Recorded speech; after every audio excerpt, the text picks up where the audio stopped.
절대 하지 말아야 될 건 뭐냐면요, 평가입니다. 많은 피고소인, 피의자분들이 경찰 조사 가가지고 수없이 많은 평가를 하고 옵니다. 수사관님, 그거는 합의에 의한 상황이었습니다. 자연스럽게 이동했습니다. 서로 자연스럽게 대화를 하다가 분위기에 이끌려 스킨십을 하게 됐습니다. 상대방도 저항하지 않았습니다. 우리 화기애애했습니다. 자, 여러분, 수사관이 이런 얘기를 듣고 아 그렇군요 라고 하고 무혐의 처리해 줄까요? 절대 그렇지 않습니다.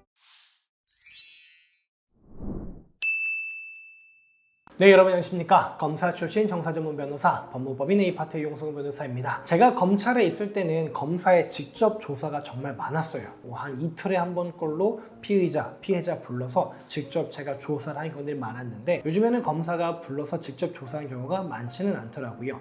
그래서 대부분의 조사가 경찰 조사에서 이루어집니다. 그런데 제가 변호사를 하면서 이제 피의자, 피해자, 저희 의뢰인들과 함께 경찰 조사 입회를 해보면 아, 이런 말은 하면 안 되는데, 혹은 아, 이런 말은 지금 꼭 해야 되는데 라는 생각이 들 때가 정말 많이 있습니다. 그래서 오늘은 저의 검사로서의 경험과 변호사로서 수사 입회했던 경험을 살려가지고 성범죄 사건에서 가해자가 경찰 조사 때 반드시 해야 되는 말이 뭔지, 절대 하지 말아야 되는 말이 뭔지 한번 저희가 설명을 드려보도록 하겠습니다. 오늘 영상은요, 성범죄 가해자의 입장에서 저희가 한번 준비를 해봤고요. 다음에 성범죄 피해자 입장에서도 같은 영상 한번 준비해서 보여드리도록 하겠습니다. 자, 먼저 절대 하지 말아야 되는 말이 있습니다. 첫 번째는 뭐냐면요, 잘 기억나지 않습니다 입니다. 왜 하지 말아야 된다고 말씀드리냐면요, 잘 기억나지 않는다 이퀄 뭐랑 똑같냐면요, 예, 제가 혐의 인정합니다 이거랑 똑같다라는 거예요.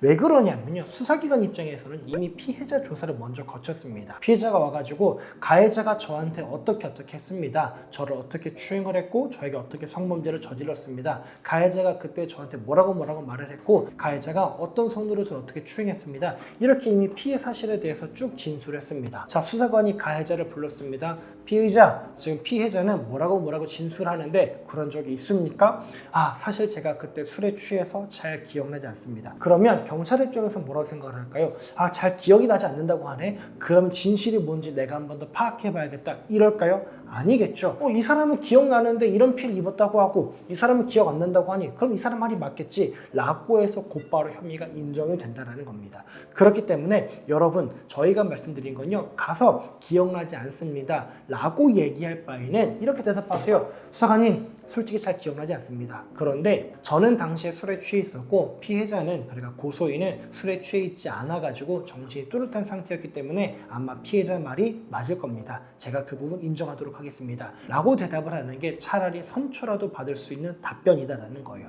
그렇기 때문에 잘 기억나지 않습니다, 그런데 아마 아닐 겁니다, 이런 대답은 절대 하시면 안 된다라는 겁니다. 저희 의뢰인분들 이런 분들 정말 많으세요. 변호사님, 제가 평소에 그런 성향을 갖고 있는 사람이 아닙니다. 제가 그 사람에 대해서 이성적인 호감을 갖고 있지도 않고요, 제가 그럴 만한 사람이 아닙니다 라고 해서 경찰서 가서도 수사관이 물어보면 잘 기억나지 않습니다, 하지만 제가 그럴 사람이 아닙니다, 안 그랬을 겁니다, 이런 진술은 안 하시는 게 낫습니다. 두 번째입니다. 중요합니다. 절대 하지 말아야 될 건 뭐냐면요, 평가입니다. 많은 피고소인, 피의자분들이 경찰 조사 가가지고요, 수없이 많은 평가를 하고 옵니다. 수사관님, 그거는 합의에 의한 상관이었습니다. 자연스럽게 이동했습니다. 서로 자연스럽게 대화를 하다가 분위기에 이끌려 스킨십을 하게 됐습니다. 상대방도 저항하지 않았습니다. 우리 화기애애했습니다. 자, 여러분, 수사관이 이런 얘기를 듣고 아 그렇군요 라고 하고 무혐의 처리해 줄까요? 절대 그렇지 않습니다. 평가를 하는 건 누구의 역할이냐? 경찰, 검사, 판사의 역할이고요. 조사를 받는 나는 경찰, 검사, 판사가 나한테 유리하게끔 평가를 할 수 있는 사실관계를 상세하게 얘기하는 게 좋습니다. 그렇기 때문에 가셔가지고요, 평가를 하고 오지 마시고요, 사실관계를 얘기하고 오셔야 돼요. 제가 요즘에 많은 의뢰인분들 경찰, 검찰 조사 직접 가고 있는데요, 가기 전에 이 얘기를 정말 많이 합니다.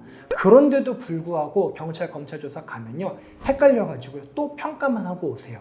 그렇기 때문에 옆에서 변호인이 아 지금은 그런 얘기보다는 그때 있었던 이런 얘기들 지금 하시는 게 좋을 것 같아요, 코칭을 드리거든요. 변호인의 역할이 바로 저는 거기에 있다고 생각합니다. 자, 요것과 이어집니다. 그러면 성범죄 가해자가 경찰 조사 가서 반드시 하고 와야 되는 말 크게 두 가지가 있습니다. 첫 번째는 뭐냐, 평가가 아닌 구체적인 사실관계라는 거예요.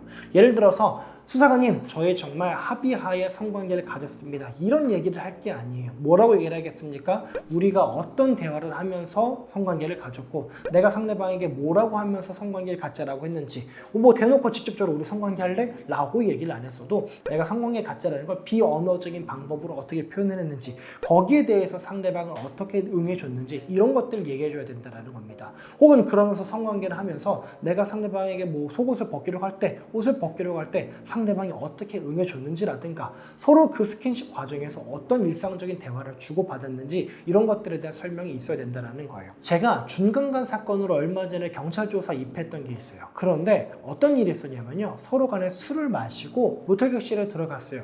그런 다음에 성관계를 가지려고 했는데요. 상대방이 나 씻고 할래? 라고 해가지고요. 화장실에 가가지고 씻고 샤워를 하고 나왔습니다. 그런 다음에 성관계를 가졌습니다. 그런데 그 이후에 준강간으로 고소를 했어요. 자, 우리 의뢰인이 이렇게만 계속 얘기를 하는 거예요. 수사관님, 상대방 분명히 의식이 있었습니다. 만취 상태가 아니었어요. 의식이 또렷했어요. 대화도 잘 됐습니다. 이거 다 뭡니까? 평가일 뿐이에요. 근데 중요한 건 그게 아니고 아니 그래서 그 사람이 만취 상태가 아니었다는 걸 대화가 잘 됐다는 걸 의식이 또렷했다는 걸 어떻게 입증할 수 있느냐라는 거예요. 그래서 제가 옆에 앉아있다가 의뢰인한테 그랬습니다. 아니 그렇게만 말씀하지 마시고요. 그때 가서 성관계하기 직전에 그 사람 씻고 오겠다고 말했다면서요. 그런 것도 얘기하시고 또 성관계하기 전에 서로 간의 성적 취향이 뭐라든가 혹은 서로 간에 원하는 어떤 자세가 있다라든가 이런 것들에 대해서 얘기한 거 있다면서요. 그거를 얘기를 하셔야 수사관님이 자연스러웠는지 상대방의 의식이 있는지 알 거 아니겠습니까? 라고 제가 조언을 해줬고 그제서야 그런 대답들을 했습니다. 그런데 제가 경찰 조사 가기 전에 그런 거 얘기하셔야 됩니다. 라고 얘기 안 했을까요? 했습니다. 그럼에도 불구하고 가서 경찰 조사 받다 보니까 당황하고 또 처음 받는 경찰 조사다 보니까 압박감에 소위 말하는 멘탈이 흔들려가지고 해야 될 답변들을 못하고 있으셨던 거예요. 그래서 제가 옆에서 그런 조언들을 드렸던 거였고 변호인의 조력에 따라서 그런 설명하신 다음에 다행히 무혐의로 사건이 종결이 될 수 있었습니다. 자, 두 번째입니다.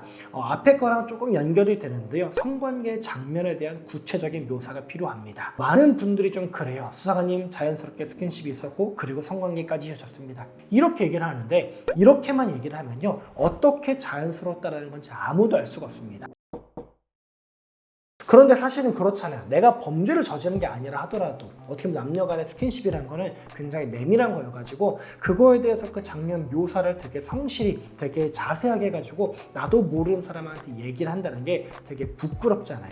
그러다 보니까 많은 사람들이 그 성관계 장면에 대해서 되게 어떤 감추려고 하거나 성관계를 자연스럽게 했습니다. 이렇게 한마디로 끝내려는 경우가 많은데 사실은 그렇게 해서는 안 되고요. 실제 성관계가 어느 순서대로 진행이 됐는지 그때 내가 어떻게 먼저 옷을 벗겼고 상대방은 내 옷을 어떻게 벗겼고 서로 어떻게 스킨십을 했고 서로 어떤 대화를 했고 어떻게 이어졌고 어떻게 끝이 났고 이런 것들에 대해서요 최대한 상세하게 진술을 하셔야 그래야지만 이게 자연스러웠는지 상대방의 의식이 있었는지 억압이 없었는지 평가할 수 있는 거기 때문에요 이런 것들을 충분히 자세하게 설명하고 오시는 게 좋을 것 같습니다. 오늘 영상 보시고 궁금한 점 있으시면 댓글 남겨주시면요 친절하게 상담 진행해 드리겠습니다. 고맙습니다.